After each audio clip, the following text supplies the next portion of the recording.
SS forms అండి. ఇదైతే కాకి నెమలండి. 22.5 దాకా సైజు ఉంటుందండి, 3.5 దాకా వెయిట్ ఉంటుందండి. ఇది పెరు క్రాస్లో నుంచి తీయబడిందండి. కాకపోతే దీనికి సింగిల్ బాడీ వచ్చిందండి. వీళ్ళ ఫాదర్ అయితే డబుల్ బాడీ. కాబట్టి మన దగ్గర డబుల్ బాడీ పెట్లు క్రాస్ అవుట్ చేయటం వల్ల మంచి సైజులు పడతాయి అన్న ఉద్దేశంతో మనం తేటం జరిగిందండి. కోడి అయితే చాలా అంటే చాలా ఫాస్ట్గా ఉందండి. మనం తన్నేసే తెచ్చాం. మీరు ఎలా ఉందనుకుంటున్నారో కామెంట్ చేయండి. ఈరోజు ఇంకో కోడి అయితే మన కొంపడ దిగిందండి. కాబట్టి వాటి కోసం బెల్లం నీళ్ళు అయితే కలుపుతున్నానండి. కోడి పిల్లలు ఫస్ట్ డే బెల్లం నీళ్ళు వేయటం వల్ల పుట్టిన కాళ్ళే చాలా అంటే చాలా యాక్టివ్గా ఉంటాయండి. కోడి పిల్లలు 10 గుడ్లు వేసామండి. 10 పిల్లలు చేసినాయి. 3 అయితే గుడ్ల నుంచి రాలేక చనిపోయినాయండి. ఇవి అయితే తల్లులు కొట్టుకొని చనిపోతున్నాయి కదా పిల్లలు అని చెప్పేసి వేరు చేసాం కదండి. 35 పిల్లలు అయితే అయినాయి.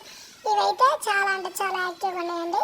వీటికి రాగులు, సజ్జలు, జొన్నలు మొత్తం గ్రైండ్ చేసి సగం సగం గ్రైండ్ చేసి వేయటం జరిగింది. పిల్లలు చాలా అంటే చాలా బాగా తింటున్నాయి. చాలా అంటే చాలా యాక్టివ్గా ఉన్నాయండి. మంచి క్వాలిటీ పిల్లలండి. ఎవరికైనా కావాలంటే కామెంట్ చేయండి. మరెన్నో వీడియోస్ కోసం ఎస్ఎస్ ఫార్మ్స్ని సబ్స్క్రైబ్ చేసుకోవచ్చు కదా.